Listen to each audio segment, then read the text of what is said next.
SSLC ಪೂರ್ವ ಸಿದ್ಧತಾ ಪರೀಕ್ಷೆಯ ಪ್ರಶ್ನೆ ಪತ್ರಿಕೆ ಸೋರಿಕೆ ಕೇಸ್ಗೆ ಸಂಬಂಧಪಟ್ಟ ಹಾಗೆ ಅಚ್ಚುಮೆಚ್ಚಿನ ವಿದ್ಯಾರ್ಥಿಗಳಿಗೆ ಮಾತ್ರ ಪ್ರಶ್ನೆಯ ಪತ್ರಿಕೆಯನ್ನ ಕೊಟ್ಟಿರ್ತಾರೆ ಶಿಕ್ಷಕರು.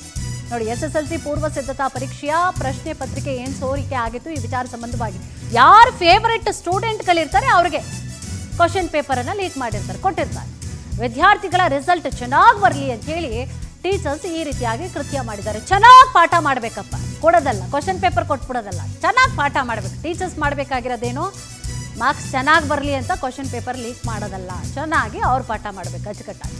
ಪೊಲೀಸರ ತನಿಖೆ ಸಂದರ್ಭದಲ್ಲಿ ಕೆಲ ಶಿಕ್ಷಕರ ಕರಾಮತ್ತು ಏನು ಅನ್ನೋದು ಗೊತ್ತಾಗಿದೆ, ಯಾರ್ಯಾರು ಕೊಟ್ಟಿದ್ದಾರೆ, ಯಾವ ಟೀಚರ್ಸ್ ಅನ್ನೋದು ಗೊತ್ತಾಗಿದೆ. ಈವರೆಗೆ ಒಟ್ಟು 16 ಆರೋಪಿಗಳ ವಿಚಾರಣೆಯನ್ನು ಕೂಡ ನಡೆಸಿದ್ದಾರೆ ಪೊಲೀಸರು. ಒಂದಷ್ಟು ಸ್ಟೂಡೆಂಟ್ಸ್, ಪ್ರಾಂಶುಪಾಲರು, ಟೀಚರ್ಸ್ ಎಲ್ಲರನ್ನೂ ಕೂಡ ಅರೆಸ್ಟ್ ಮಾಡಿ ವಿಚಾರಣೆ ಮಾಡಿದಂತಹ ಸಂದರ್ಭದಲ್ಲಿ ಏನು, ಎತ್ತ, ಯಾಕೆ, ಯಾರಿಗೆ ಅನ್ನೋ ವಿಚಾರ ಗೊತ್ತಾಯಿತು. ಬೆಂಗಳೂರು, ಮೈಸೂರು, ಉಡುಪಿ ಮೂಲದ ವಿದ್ಯಾರ್ಥಿಗಳನ್ನ ವಿಚಾರಣೆ ಮಾಡಿದಂತಹ ಸಂದರ್ಭದಲ್ಲಿ ವಿಚಾರಗಳು ಗೊತ್ತಾಯಿತು. ಚೆನ್ನಾಗಿ ರಿಸಲ್ಟ್ ಬರಲಿ ಅನ್ನುವಂತಹ ಕಾರಣಕ್ಕೋಸ್ಕರ ಈ ರೀತಿಯಾಗಿ ಲೀಕ್ ಮಾಡಿದ್ರು. ಅದರಲ್ಲೂ ಕೂಡ ಯಾರ್ಯಾರು ಕೊಟ್ಟಿದ್ದಾರೆ, ಫೇವ್ರೆಟ್ ಸ್ಟೂಡೆಂಟ್ಗಳು ಯಾರ್ಯಾರು ಇರ್ತಾರೆ, ಹೆಚ್ಚಿನ ಮಾರ್ಕ್ಸ್ ಅನ್ನ ಸ್ಕೋರ್ ಮಾಡಲಿ ಅಂತ ಹೇಳಿ ಕೊಟ್ಟಿರ್ತಾರೆ. ಶಿಕ್ಷಕರೇ ಮಾಡಿರುವಂತಹ ಕೆಲಸ. ನೋಡಿ, ಶಿಕ್ಷಕರು ಎಂತೆಂಥ ಕೆಲಸಗಳು ಮಾಡ್ತಾ ಇದ್ದಾರೆ. ಪಾಠ ಮಾಡ್ರಪ್ಪ ಅಂತಂದ್ರೆ ಹಿಂಗೆಲ್ಲ ಮಾಡ್ತಿದ್ದಾರೆ.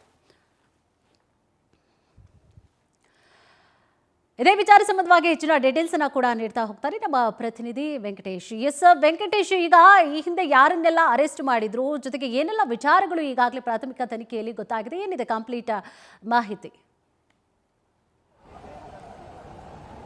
ಕುಸುಮ, ಎಸ್ಎಸ್ಎಲ್ಸಿ ಪೂರ್ವ ಸಿದ್ಧತಾ ಪರೀಕ್ಷೆಯ ಒಂದು ಪ್ರಶ್ನೆ ಪತ್ರಿಕೆಗಳು ಒಂದು ಸೋರಿಕೆ ಆದ ಹಿನ್ನೆಲೆಯಲ್ಲಿ ಪೊಲೀಸರು ಕೂಡ ಅದನ್ನು ಸೀರಿಯಸ್ ಆಗಿ ತೆಗೆದುಕೊಂಡಿದ್ರು.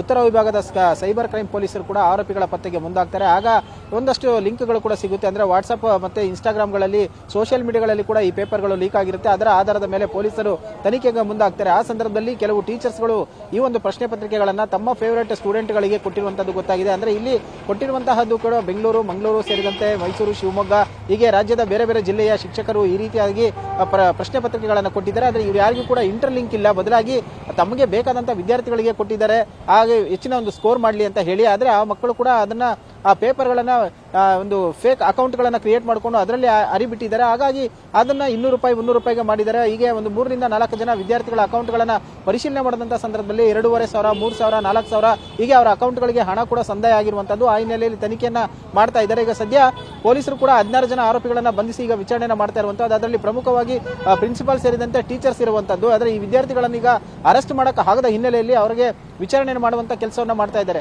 ವಿದ್ಯಾರ್ಥಿಗಳು ಹೆಚ್ಚಿನ ಸ್ಕೋರ್ ಮಾಡಲಿ ಅಂತ ಹೇಳಿ ಟೀಚರ್ಸ್ ಬಯಸೋದು ಸಹಜ. ಆದರೆ ಅವರಿಗೆ ಹೆಚ್ಚಿನ ಒಂದು ಒತ್ತನ್ನು ಕೊಟ್ಟು ವಿದ್ಯಾಭ್ಯಾಸಕ್ಕೆ ಅನುಕೂಲವಾಗುವ ರೀತಿಯಲ್ಲಿ ಅವರಿಗೆ ಪಾಠವನ್ನು ಮಾಡಬೇಕು, ಪ್ರವಚನವನ್ನು ಮಾಡಬೇಕು, ಬೇರೆ ಎಕ್ಸ್ಟ್ರಾ ಕ್ಲಾಸ್ಗಳನ್ನ ತೆಗೆದುಕೊಂಡು ಅವರಿಗೆ ಹೇಳ್ಕೊಡ್ಬೇಕು. ಅದನ್ನ ಬಿಟ್ಟು ಈ ರೀತಿಯಾಗಿ ಅಡ್ಡದಾರಿಯಲ್ಲಿ ಇಟ್ಟು ಮಕ್ಕಳನ್ನ ಭವಿಷ್ಯದ ಹಾದಿ ತಪ್ಪಿಸುವಂತದ್ದು ಎಷ್ಟು ಮಟ್ಟಿಗೆ ಸರಿ ಅಂತ ಹೇಳಿ ಅವರ ಪೋಷಕರು ಕೂಡ ಒಂದು ಕಡೆ ಆರೋಪ ಅಂದ್ರೆ ಅಸಮಾಧಾನವನ್ನು ವ್ಯಕ್ತಪಡಿಸ್ತಾ ಇರುವಂತದ್ದು.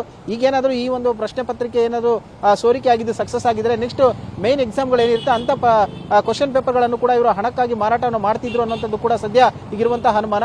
ಈಗ ಪೊಲೀಸರು ಕೂಡ ತನಿಖೆಯನ್ನು ಮುಂದುವರಿಸಿರುವಂತದ್ದು. ಕುಸುಮ, ಥ್ಯಾಂಕ್ ಯು ತಮ್ಮೆಲ್ಲ ಡೀಟೇಲ್ಸ್ಗಾಗಿ.